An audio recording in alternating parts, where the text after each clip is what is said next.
Hi all, welcome to the Leopard 2A6 Beginner's Help Guide to try and make the tank out of the box look a little bit better for you and a little bit more detailed. And we're going to go through what we did on it. This is all done without the use of an airbrush, some simple tools, nothing massive. Anybody can and everybody can do this, okay? And hopefully I'll end up with something like this and you'll like it a bit more. And you know you've inputted into it. This paint on here, I've not painted this. This is the paint from HENG from the factory. The green is the plastic of the tank, which is, if you look under that hatch, is that. All I've done is I've treated it with a semi-gloss varnish to homogenize everything into one. And then we've used filters and MIG stuff to give it a bit of interest. Okay, but anyway, let's go through what we've done. The first thing I've done was bearings. Now the bearings are in the back here, and hopefully it stops so much wobble on the drive shafts of the plastic nylon gearboxes to stop them shredding. When I first got the T72 for my son, they shredded on the front room carpet, and we don't have lawn carpet, as you'll see in the video for this. Because I'm testing at the minute to see what will break the gearboxes. I've not done grass yet, and I'm hanging off on that because I actually quite like this tank now. Anyway, the next thing is lenses. So if you can see the loader's lens, the commander's lenses, the driver's lenses, and with the anti-laser stuff on them. So there's a video detailing that. The next thing after that will be the headlights, on how to make the headlights just look more like headlights. This is really simple. I just use a mini drill, or you can use a normal hand, you know, a electric drill you have at home, and it just needs a grinding bit. And you grind them right way back in, and then you hole punch, basically out of 0.5mm plastic, the circular size for the headlight, and then stick it in. So there's video dealing with that. And the plastic used for that is the same as for the lenses. Okay, so it's not extra money. The next bit that we did is paint matching. So which paints in the Tamiya range or Vallejo range or whatever match this so that you can actually touch things up if you do make a mistake on the plastic. You know, it's all right with the black and the brown, but the actual green, again, I say, is the color of the plastic of the tank, so it's tricky.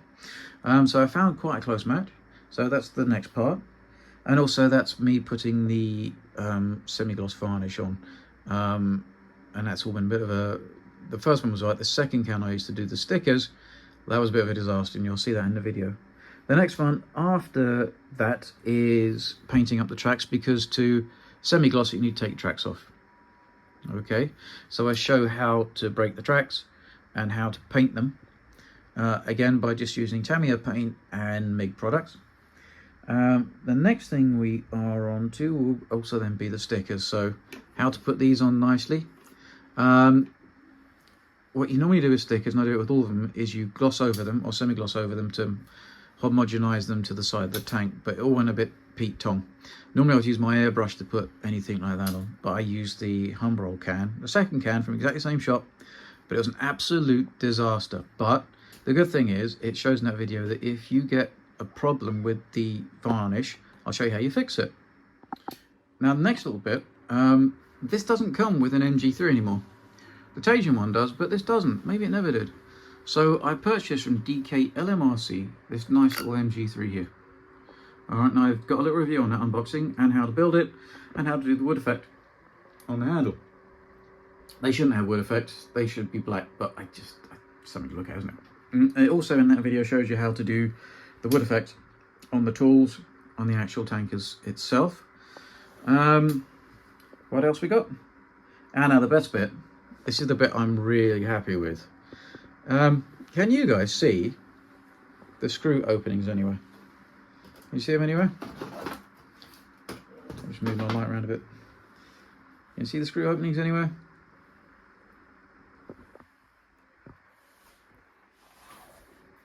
Oh, be careful, this tank is so light it'll come off the thing. No.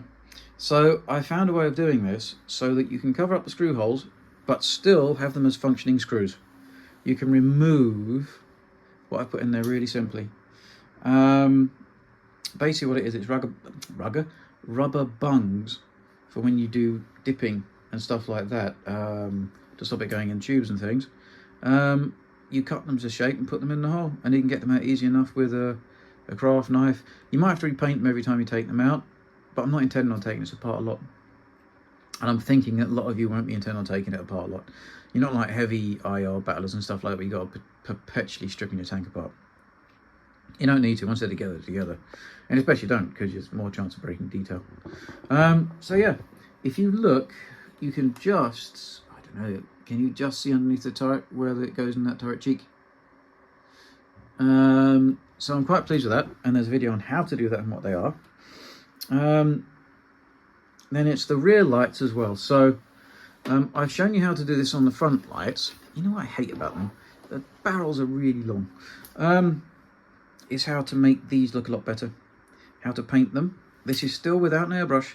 This is just all by hand still. I've also made the bug-eyed rear LEDs better on the back, the same as I've done the front.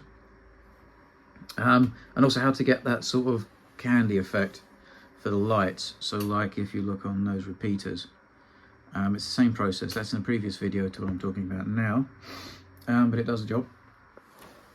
And what's next? And then we get on to the changing the color and the filters and stuff from MIG to make this not look like plastic. All right. So if you see what I mean, that is the color of the plastic on this tank. This is the color that I've got it into, and that's through using MIG filters and MIG oil brushes to homogenize all of the camouflage that's been sprayed in the factory, and also to make it look much more like a hand sprayed job and also more like a model. And you can all do this, it's simple, I promise. So that video's dealing with that. Then we have pin washes to bring out the detail. Then we've got, I put a 360 slip ring in this. If you guys wanted to do it, I thought I'd show you, because I've got a load of spare, because with my other tanks, they're all BB Recon. I need a different slip ring for the servo channels.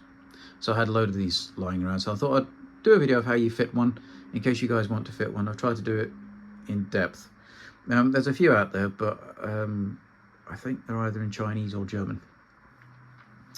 And then there's the chipping, the scratching, and the mud, which is all of the stuff. And there's a video on that. There's not much chipping on this, because really honestly it goes back to the barracks every night, and they really look after them. And then it's just the effects. So like, can't we show you? There's one, there's oil stains. I've gone and put the turret, there we go. So little things like that, like fuel stains and things like that, just to make it look a little bit, something of interest to catch your eye when you're doing it. And then that's the whole entire thing. Okay. So, I'll just quickly show you that it's 360. Well, as much as I can, because you know what's going to happen, don't you? Come this way.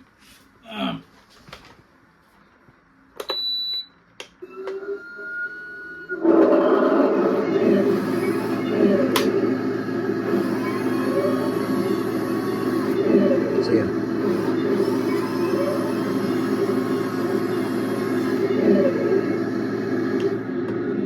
So it's now 360, and it's a really simple thing to do.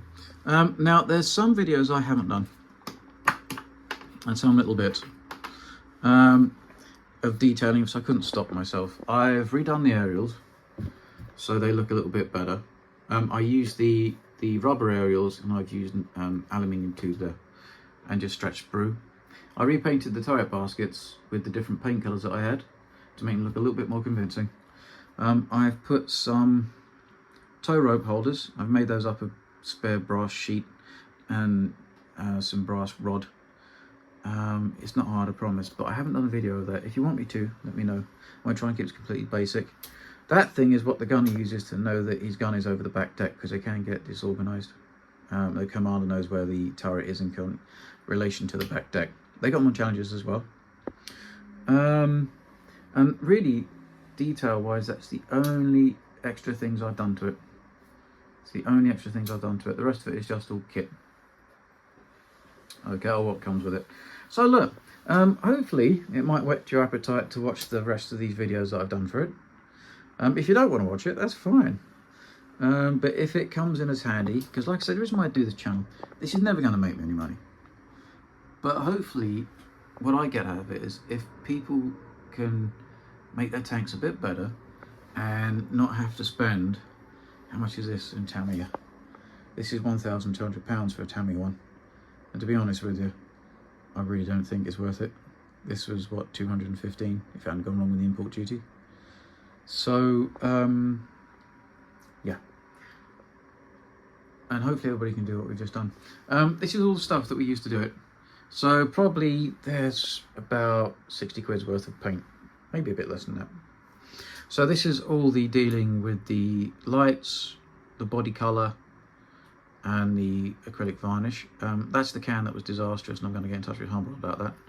These are the filters and the pin washers. This is the chipping. This is also the main body colour, which should go there as well. But you use it for chipping as well, because most stuff gets chipped on this is the top camouflage colours. The odorless thinner, which comes in handy for all the MIG stuff. The mud, the thick soil, which I've thinned down with the odorless thinner and turned it into dust, which you would normally do with an airbrush, but like I say, with no airbrush on this, it's turned it into splashes, so you leave it a little bit thicker, and then thick soil to put on, like on the lower plate here.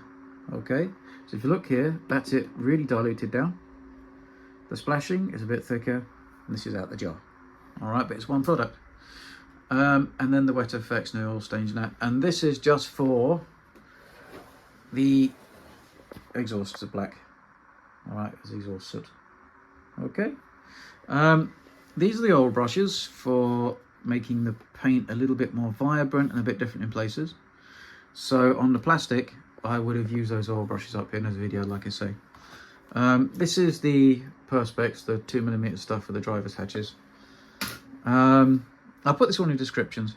And then this was for the coloration of the brown. And then starship streaking. And there's dust as well, which I can't, it's around here somewhere. There's a dust streaking. Okay, which I've used.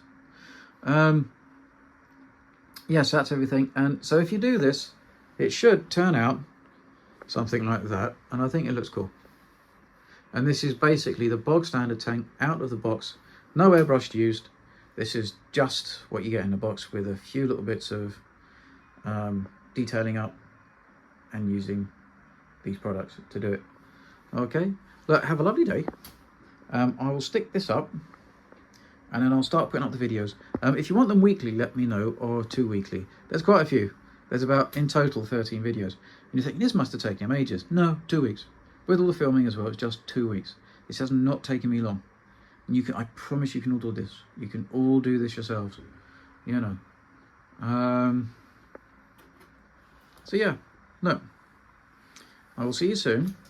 And have a great week. And we'll get cracking on with the how-to videos on how to make your basic HENG Leopard 2A6 or any HENG tank look better out of the box without having an airbrush or do anything really drastic to it. Look, have a lovely day. Bye.